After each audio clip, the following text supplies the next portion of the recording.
नमाज में वसवसे बहुत आते हैं, कैसे भगाया जाए? देखो, नमाज में वसवसे अगर इस तरह के आ रहे हैं ना, वसवसे दो तरह के होते हैं। बाल लोगों को तहारत यानी नापाकी का वसवसा शुरू हो जाता है कि पता नहीं हवा तो नहीं खारिज हुई है, पेशाब का कतरा तो नहीं निकला, तो उसके बारे में सही हदीस है कि जब तक 100% यकीन ना हो वुजू टूटने का, उस वक्त तक यही समझा जाएगा कि वुजू बाकी है।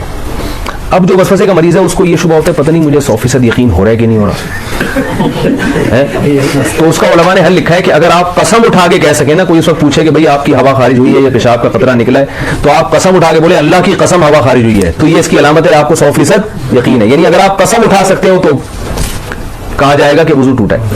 लेकिन जो वहमी है ना वो कहेगा पता नहीं मैं कसम उठा सकता हूँ कि नहीं उठा सकता, ये भी होता है। अगर कोई इस वक्त मुझसे पूछे तो मैं क्या कसम उठा सकता हूं, तो याद रखो अगर आपको इसमें डाउट हो रहा है इसका मतलब आप कसम नहीं उठा सकते, क्योंकि जब आदमी को यकीन होता है तो कहते हैं अभी रात का वक्त है ना, मैं आपसे पूछूं भाई जोहर है या रात है, तो आप कसम उठा के फौरन, कोई कितना ही वहम का मरज हो आप कसम उठाने में हिचकिचाओगे नहीं। तो अगर ये हो रहा है पता नहीं कसम उठा सकता हूं, तो इसकी अलामत है कि आप कसम नहीं उठा सकते और आपका वुजू नहीं टूटा। फिर ये फिक्र ना करें कि हकीकत में हवा खारिज हुई है नहीं हुई है, बस अल्लाह उसके रसूल ने जब कह दिया कि आपका वुजू बाकी है तो वुजू बाकी है। दूसरा वसवसा तजवीद का होता है, अल्हम्दुलिल्लाह को अल्हम्दु पता नहीं हा हलक से निकल रहा है कि नहीं निकल रहा, ये भी होता है। इतनी जोर जोर से पढ़ते हैं कि साथ वाले के लिए नमाज पढ़ना मुश्किल हो जाता है। तो ऐसे वसवसे के मरीज को चाहिए बस जल्दी से पढ़ लिया करे। किसी ने बड़ा अच्छा मलफूज भेजा हजरत डॉक्टर अब्दुल हई रहमतुल्लाह अलैह का, कि उनके पास एक शख्स आया और कहने लगा मेरे तो सर्दे ही बेकार हैं, मेरी तो नमाज ही बेकार है, नमाज में दिल ही नहीं लगता और वसवसे आते हैं, पता नहीं कहाँ तवज्जो होती है, ऐसी नमाज का क्या फ़ायदा, ऐसे सर्दों का क्या फ़ायदा। उन्होंने कहा ये जो तुम अजीब सी और अजीब से सर्दे कर रहे हो जिसमें तुम्हें वसवसे आ रहे हैं, क्या ये सर्दा मुझे कर सकते हो ऐसा सर्दा? उन्होंने कहा नहीं ये तो नहीं हो सकता। कितनी क्या प्यारी दलील है। मैंने कहा इसका मतलब है कि ये वही सर्दा है जो सिर्फ किसके सामने होगा, अल्लाह के सामने। इसका मतलब ये कबूल हो रहा है, तभी ये किसी और के सामने नहीं हो सकता। तो वहम के मरीज को चाहिए भाई, इसी तरह जिन लोगों का नमाज में दिल नहीं लगता, ख्यालात आ रहे हैं, भाई है तो नमाज ना, यही ख्यालात वाली नमाज आप किसी और के सामने खड़े होकर कभी नहीं पढ़ोगे, ये अल्लाह ही के लिए। तो ये इससे मैंने ये सुना, मुझे इतना फायदा हुआ, मैंने कहा देखो यार कितनी हौसले की बात कर ली उन्होंने। भाई टूटी फूटी लंगड़ी लूली नमाज है तो अल्लाह के लिए ना, बाकी जाहिर है दिन भर मेहनत मजदूरी करेंगे तो ख्याल तो आएंगे।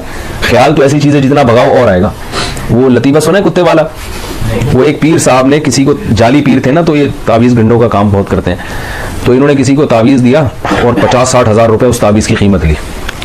उस देहाती को कहा कि ये तावीज़ है 50-60 हज़ार रुपये का है, और अब उनको पता था असर वसर तो कुछ होगा नहीं, तो पैसे ये मांगने आ जाएगा। तो उन्होंने उस गंवार को, देहाती को कहा ये तावीज़ जब असर करेगा जब घर में जब तुम दाखिल होना इस तावीज़ को लेके, तो काले कुत्ते का तस्वुर दिमाग में नहीं होना चाहिए।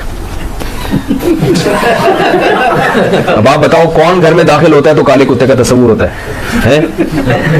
किसी के भी नहीं होता। उन्होंने बोला जब घर में जाओगे तो काले कुत्ता नहीं होना चाहिए।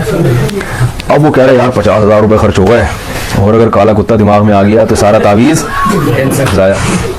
अब वो बार बार कह रहे हैं ये काला कुत्ता निकले किसी तरीके से, छिटक रहा है यूं करके काला कुत्ता, वो जितना निकालोगे उतना ही दिमाग में आ रहा है।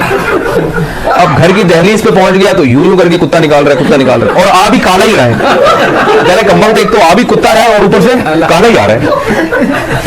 भाई 3 दिन तक ये करता रहा है, घर में दाखिल नहीं हो रहा, बच्चों को बाहर निकाल दिया, खाना इधर ही दो मुझे, जब कुत्ता निकलेगा तो घर में दाखिल होगा मैं। लेकिन कुत्ते ने तो और घुसना था। बिल आखिर यही हुआ कि घर में गया तो जहन में कुत्ता था। बाद में आया वो अपने जाली पीर से कहने लगा ये असर ही नहीं हो रहा है, मैं देखा मुझे तो पता चल जाता तुम्हारे जहन में कुत्ता था, और अकीदत होगी कि एक तो उनको पता भी चल गया। तो वसवसा ऐसी चीज है जितना निकालोगे उतना ही आएगा।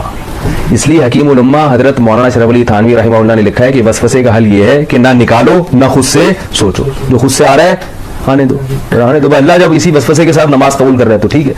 और वुजू के बारे में सोचो ही नहीं, 3 दफा मुंह धो, उसके बाद सोचो ही नहीं यहाँ से कुछ यहाँ से कुछ। वहमी के मरीज है उनका कभी भी वुजू नहीं हो सकता, उनको आप तालाब में डबो के निकालेंगे ना 6-6 दफा फिर भी नहीं होगा उनका वुजू। तो ये बहुत बड़ी बीमारी है। इसलिए जो है ये वहम ऐसी बीमारी है कि डॉक्टरों, जो नफ्सियाती डॉक्टर होते हैं ना, उनको भी बीमारी हो जाती है। ये वहमियों का इलाज करते करते जो साइकेट्रिक होते हैं ना, ये भी हवाई बात नहीं है, ये भी तहकीक के बाद बता रहा हूं कि ये जो साइकेट्रिक होते हैं ना, जो नफ्सियाती इलाज करते हैं, कुछ दिनों के बाद इनको अपना इलाज भी करवाना पड़ता है। ये हकीकत है, आप किसी डॉक्टर से पूछ लें, किसी अपने से बड़े डॉक्टर के पास बैठे होंगे मुझे ये हो रहा है, ठीक है ना, क्योंकि हर वक्त इनके पास ऐसे मरीज आ रहे हैं जो उल्टी उल्टी बातें कर रहे हैं, तो थोड़ी देर में ये भी उल्टे उल्टे सोचना शुरू हो जाता है। कोई नॉर्मल बंदा ही नहीं आता इनके पास। तभी मैं वहमियों से बहुत डरता हूँ। किसी को तलाक का वहम हो गया, किसी को जनाब तहारत का वहम हो गया, तो ज्यादा फोन आते हैं, फिर मैं उसको वहमियों की लिस्ट में डालता हूँ। मैं भाई तू पागल है, हमको तो नहीं पागल बनाना, तो हम भी यही सोचना शुरू कर दें। 2-4 दफा, अब नहीं बताऊंगा मसला। तो वो क्या हुआ था, वो एक इसी तरह एक बंदा गया, उसको वहम हो गया था कि मैं बंदर हूँ। तो वो डॉक्टर साहब के पास गया, डॉक्टर साहब मुझे वहम है कि मैं बंदर हूँ। डॉक्टर ने कहा पंखे से नीचे उतरोगे तो बात करूंगा ना भाई। तो वो एक और है ना कि एक डॉक्टर, एक आदमी, उसको 1 के 2 नजर आते थे। डॉक्टर के पास गया कि मुझे 1 के 2 नजर आते हैं, कोई इलाज बताएं। डॉक्टर ने कहा आप तीनों को ये बीमारी है क्या? हाँ, तीनों आदमी को ये बीमारी। तो बाज़ दफा डॉक्टर खुद उसमें मुब्तला होता है। तो वहम का इलाज खुद ही कर सकते हैं भाई। वो क्या है कि वहम को लिफ्ट ना कराएं।